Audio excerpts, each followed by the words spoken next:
Good morning po. Magandang umaga po sa inyong lahat. At gagawa tayo ng masarap na pagkain. To, tilapia sa ano to? Tilapia sa dagat.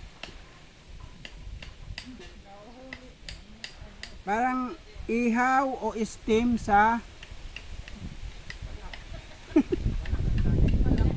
palak ng saging. Okay guys, parang pag-iihaw lang to pero natikman ko na rin to sa ano eh. Basta, masarap to. Lalagyan natin ng palaman sa ano, sa loob ng isda. So guys, so diba? Manood, walang kukurap.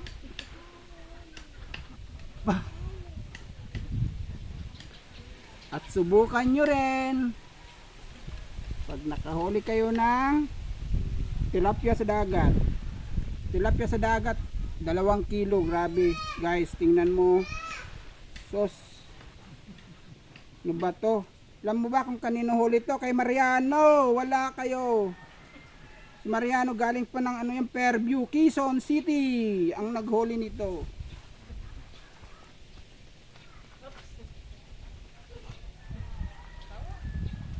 Yan guys. So, pinasok na natin yung sibuyas, kamatis, luya at saka iba pa may luya ito. Tapos ano din natin to, tutupiin natin.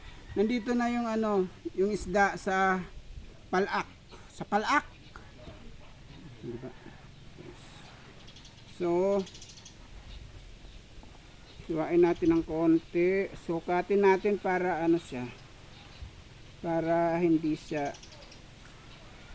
matapon yung ano, yung sabaw, kasi ang sabaw ang ano nito, yung the best, masarap. Well, hindi sa lalagyan ng sabaw magkakaroon lang ito ng sarili niyang sabaw. Guys, tingnan nyo pag naluto ito guys. So, tinupin na natin to.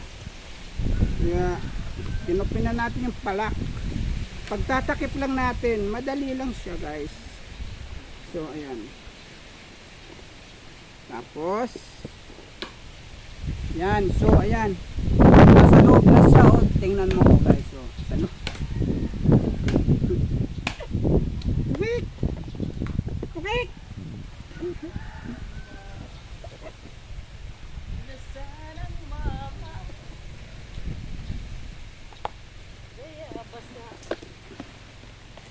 Ayan.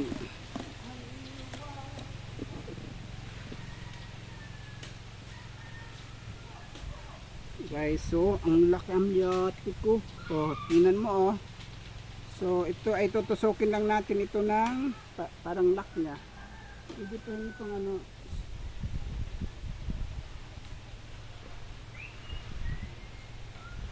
Elvin, pahingin ng ano. Elvin, pahingin ng kahoy. Kahoy o ano yung pangtusok para tanlak. So, yung kawayan na ano. At alay mo dito ang kawad. Dalaw nito mo yung pasusunog sa pagwala. Kawad yung lalagyan nila. Ito kahit balik ka rin wala problema. Okay, kukuha tayo ng isang kawad. Tayo. Kitang-kita ko dun. Ako, ang may